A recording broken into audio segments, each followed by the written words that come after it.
Raised by animals.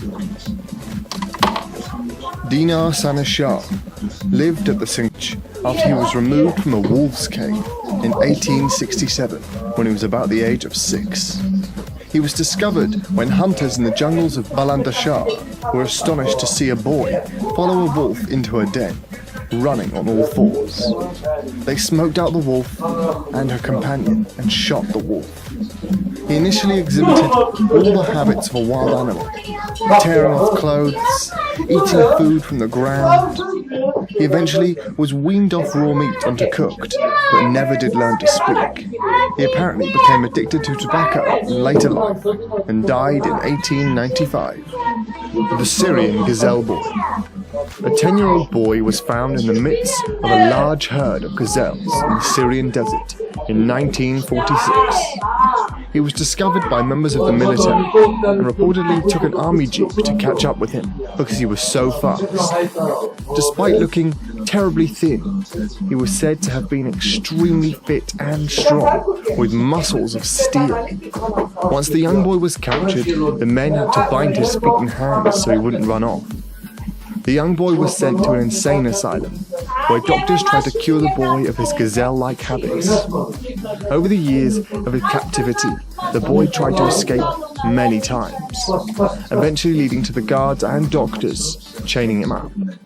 The last reports about this young boy was written in 1955. He was still in an insane asylum then, and had apparently made little progress on his path to normality. The Nigerian Chimp Boy. Bello, the Nigerian chimp boy, was found in 1996 at the young age of around 2. Both mentally and physically disabled, Bello was more than likely abandoned by his parents, which was common practice in Nigeria at this time. Bello was found with a chimpanzee family in the Falgore forest, which is in northern Nigeria. When first discovered, Bello walked like a chimpanzee, using his legs but dragging his arms along on the ground. When he was housed in an orphanage in Kenya, he would reportedly leap around the dormitory at night, disturbing all the other children by smashing and throwing things. 6 years on from when Bello was first found, he showed no real sign of behavior change. And sadly, he died in 2005. The Ukrainian Dog Girl. Not really either a feral child or a confined child, but rather a neglected one. Oksana Malala spent much of her childhood between the ages of 3 and 8, living in a kennel in the back garden of her family home in Novaya Balogovshnekna. I'm not really sure how you pronounce that. Ukraine. Although she did spend some time in the house with her alcoholic and neglectful parents. Oksana's alcoholic parents were unable to care for her, and at 3 years of age, she was exiled from her family home. They lived in an impoverished area where there were wild dogs roaming the streets. She took refuge in a shed inhabited by these dogs behind her house. She was cared for by them and learned their behaviorisms and mannerisms. The bonding with the pack of dogs was so strong that the authorities who came to rescue her were driven away in the first attempt by the dogs. Her actions and sounds mimicked those of her carers. She growled, barked, walked on all fours and crouched like a wild dog, sniffed at her food before she ate it, and was found to have acquired extremely acute senses of hearing, smell and sight. She only knew how to say yes and no when she was rescued. When she was first discovered, Oksana found it difficult to acquire normal human social and emotional skills. She had been deprived of intellectual and social stimulation, and her only emotional support had come from other dogs. Oksana's lack of exposure to language in a social context made it very difficult for her to improve her language skills. When first found in 1991, she could hardly speak. As of 2010, at the age of 26, Oksana resides at a home for the mentally handicapped, where she helps look after the cows at the clinic's farm. She has expressed that she is happiest when among other dogs. The Andes Goat Boy. The Andes Goat Boy was found in the Andes, Peru, in 1990, and was said to have been raised by goats for 8 years. He is supposed to have survived by drinking their milk, eating their roots and berries. Being wild, he developed the obvious feral characteristics. He tended to walk on all 4 limbs, with his hands and feet were hardened from scar formation and they acted like hooves. He could communicate with other goats, but could not learn human language. After being found, Yandi's goat boy was investigated by a team from Kansas University, who eventually named him Daniel. The Russian Bird Boy. In 2008, Russian care workers rescued a 7-year-old bird boy who could communicate only by chirping after his mother raised him in a virtual aviary. Authorities said the neglected child was found living in a tiny 2-room apartment surrounded by cages containing dozens of birds, bird feed and bird droppings. The so-called bird boy did not understand any human language and communicates instead by chirping and flapping his arms. A social worker who was involved in rescuing the child from his home said he was treated like another pet by his 31-year-old mother. She never spoke to him. Russian authorities say the child was not physically harmed, but is suffering from Mowgli syndrome, named after the Jungle Book character raised by wild animals, and the boy cannot engage in any normal human communication. The Jungle Girl. On January 13th, 2007, a woman emerged from the jungle in Cambodia looking for food. A local villager noticed some food missing from his lunchbox. He then staked out the area and spotted the woman. Then, with the help of his friends, they caught her and took her down to the police station.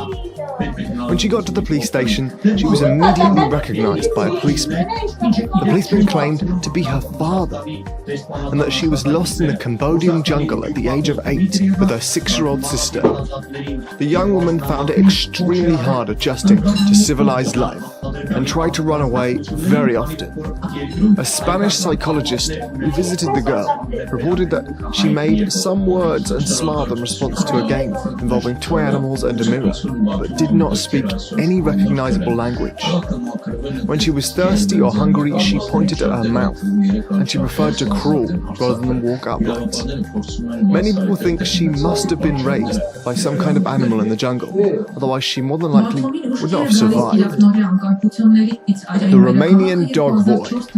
Turan Kolda is a Romanian boy who apparently lived wild, separate from his family for 3 years. He is believed to have left the family home because of domestic violence. His mother, Lina Kolda, said that she loved her son but had a violent partner who was always beating her. When she lost Turan, she was distraught and hoped he had perhaps been adopted by another family. She said, "When I fled, I lost contact with Turan.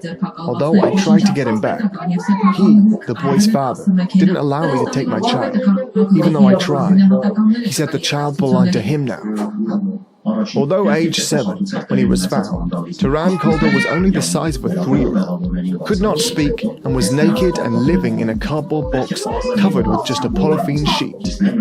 He suffered from severe rickets, had infected injuries, and his circulation was poor, possibly because of frostbite. Doctors believe it would have been impossible for Turan to survive on his own, and speculated that he received assistance from the many stray dogs in the Transylvanian countryside.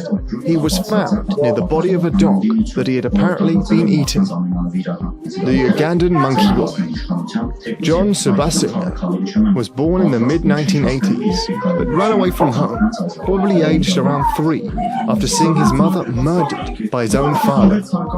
It is generally accepted that John Sebastian was cared for, at least to some extent, by green African monkeys whilst in the jungle. John was found by a tribeswoman in 1991, hiding in a tree. She returned with menfolk from the village, and as so often the case, not only did John resist capture, but also his adopted monkey family came to his defense, throwing sticks and rocks at the villagers.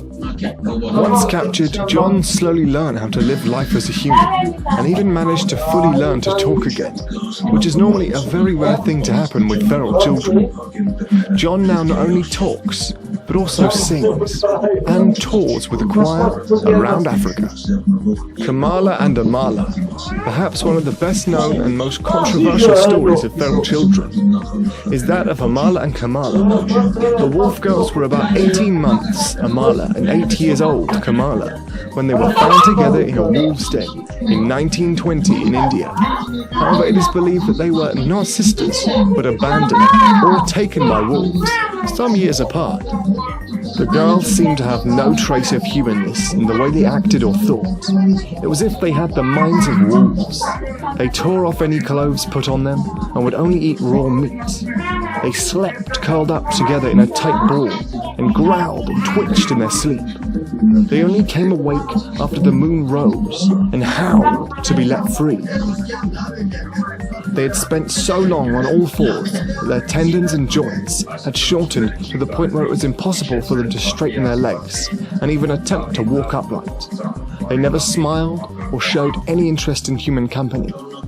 The only emotion that crossed their faces was fear. Even their senses had become wolf-like. The man that cared for them claimed their eyes were supernaturally sharp at night and would glow in the dark like cats. They could smell a large lump of meat right across the orphanage's 3-acre yard. Their hearing was also extremely sharp, although the voice of humans seemed strangely inaudible to their little ears. Singhi did his best to rehabilitate these children. Influenced by the horticultural model of child development, he theorized that the wolf habits acquired by Kamala and Amala had somehow blocked the free expression of their innate human characteristics. Singhi felt it was his job to wean the girls from their wolf-like ways and allow their very merge.